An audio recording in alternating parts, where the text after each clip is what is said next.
TET के अंदर भी, ठीक। तो चलिए बात करते हैं अब आज के चैप्टर की। बाकी व्हाट्सअप नंबर दिया हुआ है, इस पर मैसेज करके आप लोग नोट्स ले सकते हो। वो आपके जो सिलेबस के अकॉर्डिंग चैप्टर है सभी दिए हुए हैं इसके अंदर, ठीक है।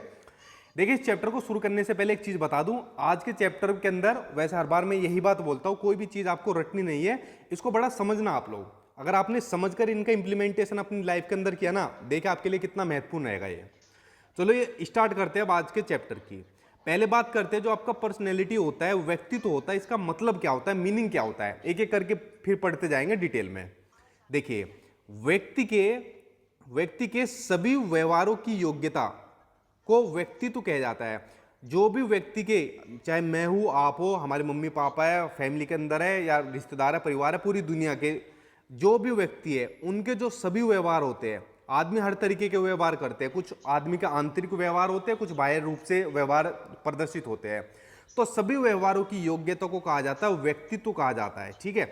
यहां तक आप लोग इसका मीनिंग समझे। उसके बाद आगे देखिए, अगला पॉइंट है व्यक्तित्व अंग्रेजी के पर्सनैलिटी शब्द से लिया गया है, और अंग्रेजी में पर्सनैलिटी शब्द की उत्पत्ति लैटिन भाषा के पर्सोना शब्द से हुई। इस पर आगे लिख लो, वेरी वेरी इंपॉर्टेंट, क्योंकि आपके एग्जाम में कई बार पूछा जा चुका है कि जो पर्सनैलिटी शब्द है इसकी उत्पत्ति किस भाषा से हुई है, तो वही है लैटिन भाषा, ठीक है। लैटिन भाषा का एक शब्द था पर्सोना, उससे इसकी उत्पत्ति हुई है, और जिसका मीनिंग होता है नकाब या मुखौटा, या फिर बात करें मास्क, जिसका मतलब होता है। ये इसका पर्सनैलिटी का मैंने आपको कुछ बैकग्राउंड बताया जहां से इसकी उत्पत्ति हुई थी, ठीक। चलिए बात करते हैं इसके आगे कुछ महत्वपूर्ण परिभाषाओं की। देखिए अगर मैं बात करूं आपकी परिभाषाओं की, चाहे आपकी व्यक्तित्व वाले चैप्टर की परिभाषा है, चाहे आपकी किसी भी चैप्टर की परिभाषा हो, तो इनको याद कभी मत करना। आप कहोगे सर कैसी बात कर रहे हो, देखो इनकी हमेशा एक ट्रिक बना लेना, क्योंकि हर चैप्टर की कम से कम मान कर चलिए 3 से 4 महत्वपूर्ण परिभाषाएं होती है। और अगर आप सारे चैप्टर की परिभाषा याद करने बैठ जाओगे ना, तो आपको याद नहीं होगी, रट्टा लगाते लगाते थक जाओगे। तो हो सके तो इन सभी की ट्रिक बना लो, जिससे कि आपको याद हो जाए। देखिए जैसे मैं बताता हूं व्यक्तित्व वाले की मैंने क्या बनाई हुई है। जैसे पहली महत्वपूर्ण परिभाषा है, विलियम वुडवर्थ ने दी थी, मनोवैज्ञानिक थे। इन्होंने क्या कहा था कि व्यक्तित्व से उस व्यवहार का बोध होता है जो किसी को प्रिय लगती है तो किसी को अप्रिय लगती है। अब इसके अंदर देखिए सिंपल सी ट्रिक क्या थी ताकि याद हो जाए। देखो वुडवर्थ के अंदर क्या आ रही है, वुड का मतलब होता है लकड़ी, तो लकड़ी किसी को प्रिय लगती है, अच्छी लगती है, और किसी को अप्रिय लगती है, किसी को अच्छी नहीं लगती। इस तरीके से कुछ भी आप उल्टी सीधी ट्रिक बना लो ताकि आपको ये चीज आपके माइंड में याद रहे और एग्जाम में आप लोग इसका इजीली आंसर दे जाओ। तो विलियम वुडवर्थ का समझ गए, वुड किसी को अच्छी लगती है, किसी को अच्छी नहीं लगती है। अब जब भी व्यक्तित्व से संबंधित परिभाषा आएगी और वहां पर वुडवर्थ का नाम आपको देखने को मिलेगा, आप समझ जाओगे वुड अच्छी लगती है, प्रिय लगती है और अप्रिय लगती है, ठीक। इसी तरीके से आपको ये सभी परिभाषाएं बनानी है। जैसे दूसरी परिभाषा एक और मनोवैज्ञानिक की, वैलेंटाइन की, तो इन्होंने व्यक्ति की जन्मजात और अर्जित प्रवृत्तियों का योग बताया। अब देखो वैलेंटाइन डे को स्पेशली क्या होता है, आप लोग सभी जानते हो क्या होता है। तो किसी में तो जन्मजात प्रवृत्ति होती है कि भाई वैलेंटाइन डे सेलिब्रेट करते हैं, और कुछ अपने दोस्त यार को देखकर इधर उधर से अर्जित करके प्रवृत्ति अपनाता है। तो इस तरीके से आप लोग कह सकते, याद कर सकते हो वैलेंटाइन की जन्मजात और अर्जित प्रवृत्ति होती है वैलेंटाइन डे को मनाने की, ठीक है। ये सब ट्रिक है, ये मतलब इनका कोई सेंस नहीं है, सिर्फ याद करने के लिए, ताकि आपको एग्जाम में अगर ये पूछे जाए एकदम आपको याद आ जाए, ठीक है। और मैं देखता हूँ बहुत से बच्चे परिभाषा याद ही नहीं करते हैं, वरना आपके एग्जाम में 2 नंबर की आपको देखने को मिल जाएगी अगर 30 नंबर का आ रहा है तो, ठीक है। अगली परिभाषा इसके ऊपर लगाओ, वेरी वेरी इंपॉर्टेंट, ये आपके एग्जाम में कई बार देखने को मिली है, वो है आलपोर्ट की परिभाषा। ये आपकी कि व्यक्ति के भीतर विद्यमान मनोदैहिक व्यवस्थाओं का वह गतिशील स्वरूप जो उसके विलक्षण समजन का निर्धारक हो, उसका व्यक्तित्व कहलाता है। अब आपको कुछ समझ में आई, इसको याद कर सकते हो, रट सकते हो आप? बिल्कुल नहीं रट सकते। तो इसमें सिंपल सी एक आप ट्रिक बना लो। देखिए आलपोर्ट का मतलब, पोर्ट का मतलब होता है बंदरगाह, आलपोर्ट का पोर्ट ले लिया, पोर्ट का मतलब होता है बंदरगाह। तो बंदरगाह के भीतर विद्यमान जो भी व्यवस्थाएं है, इस तरीके से एक ट्रिक बना ली उल्टी सीधी हमने कि बंदरगाह या पोर्ट के अंदर भीतर जो भी विद्यमान व्यवस्थाएं है, ठीक है, इस तरीके से ट्रिक बन गई। तो आपको एकदम जैसी पेपर में पूरी परिभाषा आएगी आपको एकदम याद आएगा कि इसके भीतर व्यवस्था, तो ये तो सर ने कहा था पोर्ट के अंदर भीतर व्यवस्था बताया था। तो इस तरीके से आप इजीली उसका आंसर दे सकते हो। ये सबसे बढ़िया तरीका है इनको ट्रिक के थ्रू याद करने का, वरना इतनी परिभाषाओं को आप याद नहीं कर पाओगे, ठीक है। और एक एक नंबर कीमती है आपको अपना एग्जाम पास करने के लिए, सिलेक्शन लेने के लिए। तो कुछ परिभाषाएं होगी। तो ऑल पोर्ट की क्या बताई कि पोर्ट के अंदर जो व्यवस्था है ये बता दी मैंने। वैलेंटाइन डे कोई इसके अंदर जन्मजात प्रवृत्ति होती है मनाने की, किसी की अर्जित प्रवृत्ति होती है। और इसके अलावा विलियम वुडवर्थ की क्या थी कि वुड किसी को प्रिय लगती है तो किसी को अप्रिय लगती है। देखो 3 परिभाषाएं थी, इनको आप लोग कभी नहीं भूलोगे और आपके एग्जाम में बहुत बार देखने को मिलती है। देखिए अब बात करते हैं व्यक्तित्व के प्रमुख सिद्धांत की। 1 नंबर का क्वेश्चन सबसे ज्यादा यहां से आपको देखने को मिलता है, जो व्यक्तित्व के जो सिद्धांत है। अब एक एक करके बात करेंगे सभी महत्वपूर्ण मनोवैज्ञानिकों के सिद्धांत के ऊपर, और इनको देखिए आप लोग क्या काम करना, समझना। अब देखो कैसे कैसे, और मुझे वीडियो के अंदर बताना आप लोग किस टाइप के हो, ठीक है, आपका व्यक्तित्व किस तरीके का है। देखिए जो पहला सिद्धांत है वो है शरीर रचना के आधार पर, यानी जो हमारी शारीरिक संरचना है उसके आधार पर। तो शरीर संरचना के सिद्धांत को 2 मनोवैज्ञानिकों ने प्रतिपादित किया था। पहला नाम था जिनका नाम था सेल्डन, और दूसरा जिनका नाम था क्रेसमर। इन्होंने शारीरिक रचना के आधार पर बताया था कि किसी का शरीर ऐसा है तो उसका व्यक्तित्व ऐसा होगा, अगर किसी का शरीर ऐसा है तो उसका व्यक्तित्व ऐसा होगा, ठीक है। चलिए अब एक एक करके पढ़ते हैं। पहले बात करते हैं सेल्डन की। तो इन्होंने शारीरिक रचना के आधार पर व्यक्तित्व को 3 श्रेणियों में बांटा है, यानी 3 टाइप्स में बांटा है। अब वो कौन कौन सी है? पहली आपकी एंडोमॉर्फिक, दूसरी है मेसोमॉर्फिक, तीसरी है एक्टोमॉर्फिक। ये देखो इमेज के माध्यम से, जो एक्टोमॉर्फिक होते हैं ये क्या होते हैं, ये बड़े दुबले पतले होते हैं, ठीक है। इनके अंदर ज़्यादा वेट देखने को नहीं मिलेगा, पतले किस्म के लोग होते हैं। तो जो एक्टोमॉर्फिक है, इन्होंने इसको बताया था, जो एक्टोमॉर्फिक टाइप के आदमी होते हैं वो आलसी होते हैं। ये बात मैं नहीं कह रहा हूँ अपनी तरफ से, ये बात शेल्डन ने कही थी। तो ये आलसी होते हैं, ठीक है, और एकांत में रहने वाले होते हैं, एकांती होते हैं, किसी से ज़्यादा बात नहीं करते, जो दुबले पतले लोग होते हैं। अब शेल्डन के अकॉर्डिंग अगर आपने कोई दुबला पतला आदमी देख लिया तो आप लोग क्या कहोगे, इसका व्यक्तित्व कैसा है, क्या ये तो आलसी होगा और एकांती होगा। दूसरा है मेसोमॉर्फिक, ठीक है, ये क्या होते हैं, ये मस्कुलर होते हैं, हष्टपुष्ट होते हैं। तो इन्होंने कहा था अगर कोई मस्कुलर है, मेसोमॉर्फिक है, तो वो कैसा मिलेगा आपको, वो मिलेगा आपको गुस्से वाला मिलेगा। कैसा मिलेगा, उसके अंदर आपको गुस्सा बहुत देखने को मिलेगा, और ठीक है, और हष्टपुष्ट देखने को मिलेगा, जैसे आपको दिख रहा है इमेज के अंदर। तीसरी टाइप बताई इन्होंने आपको एंडोमॉर्फिक। एंडोमॉर्फिक इन्होंने कैसे बताए थे, जो मोटे टाइप के होते हैं, गोल मटोल टाइप होते हैं, ठीक है। इन्होंने कहा था जो एंडोमॉर्फिक होते हैं ये हंसमुख किस्म के आदमी होते हैं। अब देखिए हंसमुख तो बाकी भी हो सकते हैं, लेकिन उन्होंने बताया कि इनका व्यक्तित्व ऐसा देखने को मिलेगा एंडोमॉर्फिक का। तो हंसमुख टाइप के आदमी होते हैं, शौकीन मिजाज के आदमी होते हैं, कौन, एंडोमॉर्फिक, ठीक। तो इन्होंने व्यक्तित्व कैसे बताया था कि अगर कोई एक्टोमॉर्फिक है, पतला है, तो वो आलसी एकांती देखने को मिलेगा। अगर कोई मस्कुलर है, बॉडी वॉडी बना रखी है, जिम जाता है, ठीक है, तो वो कैसा मिलेगा, गुस्से वाला मिलेगा, मस्कुलर मिलेगा, हष्टपुष्ट मिलेगा। और अगर कोई एंडोमॉर्फिक है, मोटा है, जिम नहीं जाता है, ठीक है, जंक फूड वगैरह खाता है, तो वो कैसा मिलेगा, हंसमुख मिलेगा, शौकीन मिलेगा, खानों का शौकीन, कपड़े पहनने का शौकीन। तो इसलिए शेल्डन ने व्यक्तित्व को जो शारीरिक संरचना के आधार पर भागा है वो 3 कैटेगरी में बांटा है, ठीक है। गोलाकृतिक, आयता, इसको नीचे से लगा लो, आयताकृतिक और लंबाकारतिक, ठीक है, एंडोमॉर्फिक, मेसोमॉर्फिक और एक्टोमॉर्फिक। आपके एग्जाम में बहुत बार ये क्वेश्चन आया हुआ है, ठीक है, इसलिए इन तीनों टाइप को देख लेना, जो कि दी थी आपके शेल्डन ने।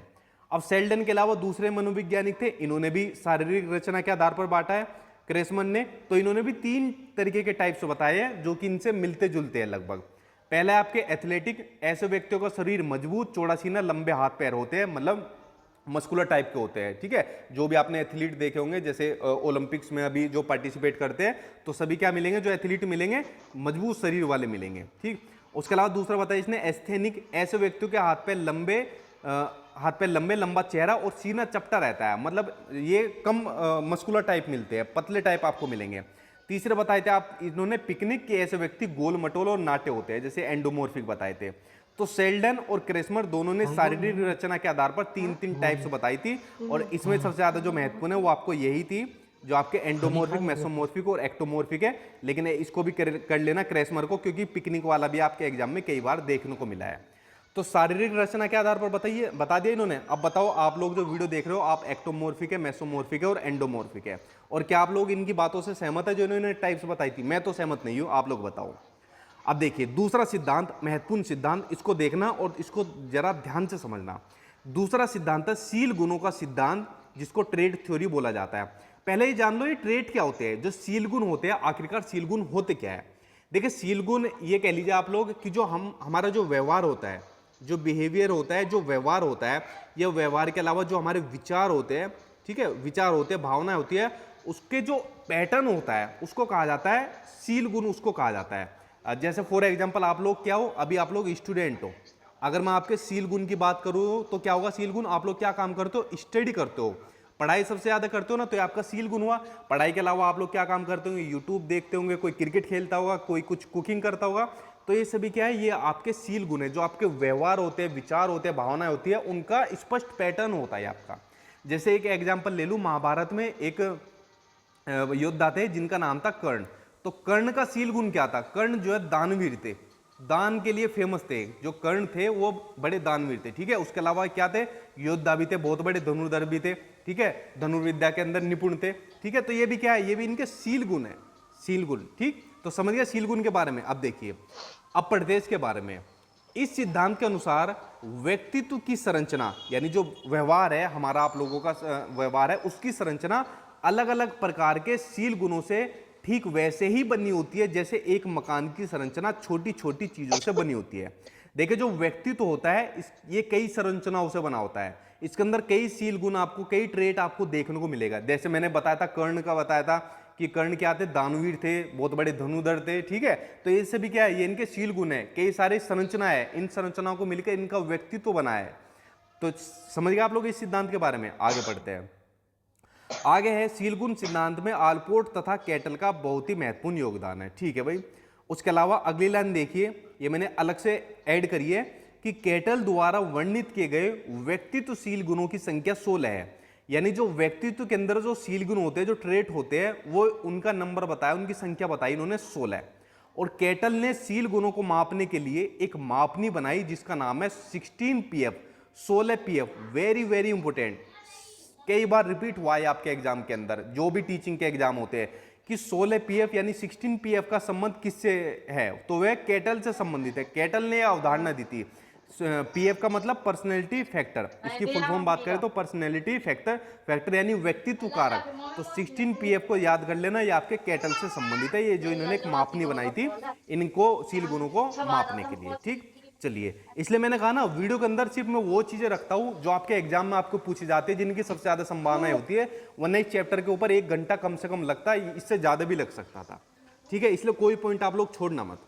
अगला सिद्धांत देखिए, अगला सिद्धांत आपका सामाजिक दृष्टि से सिद्धांत, इसे कार्ल जुंग ने दिया था। देखिए, कभी तो कार्ल जुंग आता है, कभी कार्ल युंग लिखा आता है, ठीक है। इंग्लिश में इनका नाम ऐसे लिखा जाता है, तो अब कोई इनको जुंग बोल देता है, कोई युंग बोल देता है। आप लोग जुंग और युंग दोनों याद कर लेना, क्योंकि एग्जाम में इनका नाम इतनी बार आया है, कभी तो जुंग आ जाता है, कभी युंग आ जाता है, तो इन दोनों को याद कर लेना, ठीक है। बहुत ही महत्वपूर्ण सिद्धांत है इनका भी। तो जो कार्ल युंग थे, मैं तो युंग पढ़ूंगा, इन्होंने व्यक्तित्व के 3 प्रकार बताए थे, अंतर्मुखी, बहिर्मुखी और उभयमुखी। अब देखिए, इन्हीं टाइप्स को पढ़ते हैं कि क्या क्या थे जो कार्ल युंग ने दिया था। पहला है अंतर्मुखी, जो इंट्रोवर्ट होते हैं। देखिए, अब यहाँ पर व्यक्तित्व की बात चल रही है कि किसका व्यक्तित्व कैसा होता है। अब आप लोग मुझे बताना, आपके घर परिवार फैमिली दोस्त यार में कौन इस टाइप के लोग आपको देखने को मिलेंगे। देखिए, जो इंट्रोवर्ट टाइप के आदमी होते हैं, ये कैसे होते हैं, ये अपने चिंतन में खोए रहते हैं। अब ये ज्यादा बातचीत नहीं करेंगे किसी से, अपने घर, इनफैक्ट अपने घर वालों से भी बात नहीं करेंगे, उदासीन रहते हैं, एकांत रहते हैं, अपने में रहते हैं, अमिलनसार रहते हैं। अगर देखिए घर पे कोई रिलेटिव भी आ जाएगा ना, रिश्तेदार आ जाएगा, उनसे बस नमस्ते, बस एक दो दुआ सलाम, उसके अलावा कुछ नहीं करेंगे। लेकिन पढ़ने लिखने में रुचि रखने वाले होते हैं और आदर्शवादी होते हैं और दृढ़ स्वभाव वाले होते हैं, ये होते हैं इंट्रोवर्ट किस्म के टाइप जो होते हैं, अंतर्मुखी व्यक्तित्व वाले लोग जो होते हैं, ठीक है। आपकी फैमिली दोस्त यार के अंदर भी बहुत आपको ऐसे देखने को मिल जाएंगे, बहुत नहीं, बहुत कम देखने को मिलेंगे आपको। दूसरे होते हैं बहिर्मुखी यानी एक्सट्रोवर्ट, ये इंट्रोवर्ट का ठीक उल्टा है।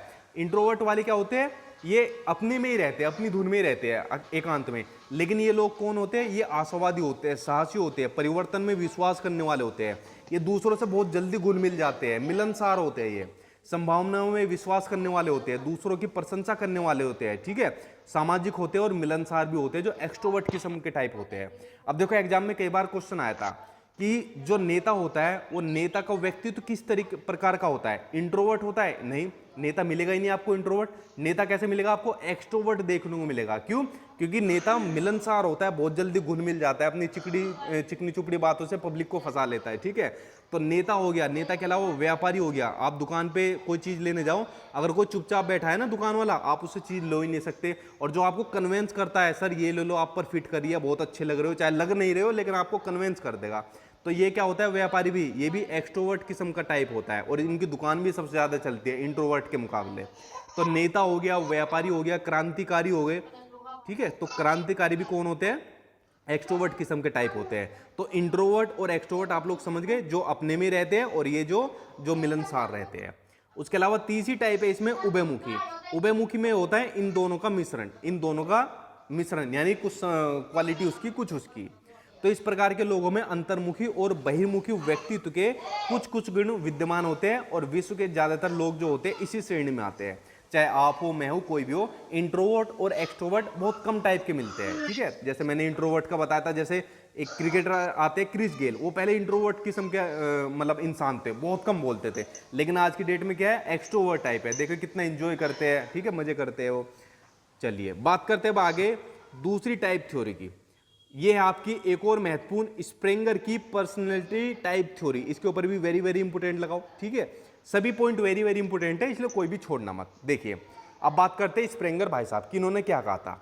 तो एडवर्ड स्प्रेंगर ने 6 आदर्शों या मूल्य सुझाव के संदर्भ या व्यक्तित्व लक्षण के प्रकार में व्यक्तित्व का मूल्यांकन किया। कितने तरीके की टाइप्स बताई इन्होंने बताई 6 तरीके की टाइप्स बताई। अब देखो ये 6 तरीके की टाइप आपके एग्जाम में पूछी जाती है।